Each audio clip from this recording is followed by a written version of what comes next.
October 31st, 2012. Halloween, the night of treats and tricks, imps and ghouls. In a fair city called Ottawa, night had fallen.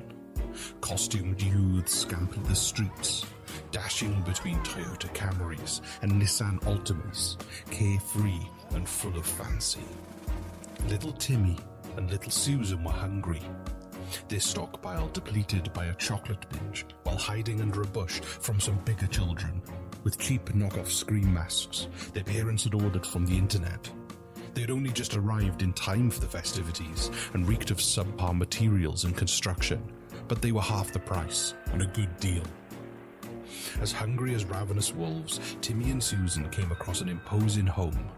24 Sussex Drive. They'd heard of the current resident and head of the household, a powerful man named Stephen Joseph Harper. Timmy grasped his plastic axe as a shiver travelled from his toes to the top of his head, back down to his toes, and then to his eyes, before leaving his body as a stressed fart.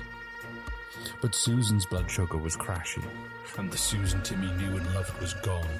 Instead stood an insatiable beast, irrational and operating on base impulse. He knew only 10 coffee crisps and a bag of Skittles would quell her hunger. They proceeded up the imposing driveway, every step feeling closer and closer to a fate worse than death. They noticed in the shadows a stern man glared at them, dressed in a uniform as he approached. He demanded they step through a metal detector and hand over all imitation weapons if they wished to indulge in the treats that the household of Stephen Joseph Harper had prepared for the children of Ottawa. Timmy gulped as the axe, his only form of defense, was torn from his hands. Susan surrendered her hollow mock chainsaw without thought or care, her judgment clouded by the bowl of candy being held by Stephen Joseph Harper. There he stood, his grey hair shimmering in the moonlight, neat yet unreal. He smiled, yet not with joy, more like a man who'd rehearsed the muscle movement required to create a smile as a social necessity. But the shallow, emotionless smile was nothing compared to his eyes. Tiny black terror holes pierced Timmy and Susan's souls, magnified by thick glasses, designed to enhance his glare and assist in his vampiric consumption of life force. The children grasped the candy bowl, eager to leave. Even Susan had come to her senses, but it was too late.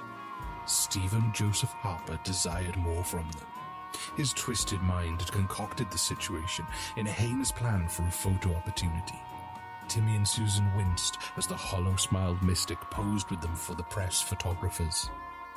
Timmy could smell Old Spice, coffee, and spinach as his face neared for the perfect shot.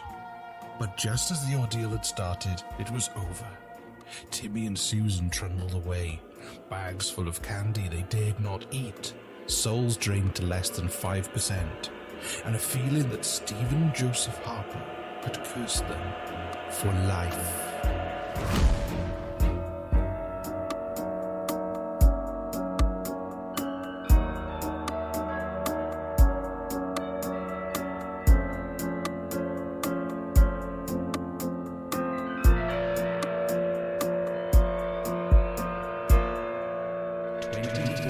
Sussex Drive.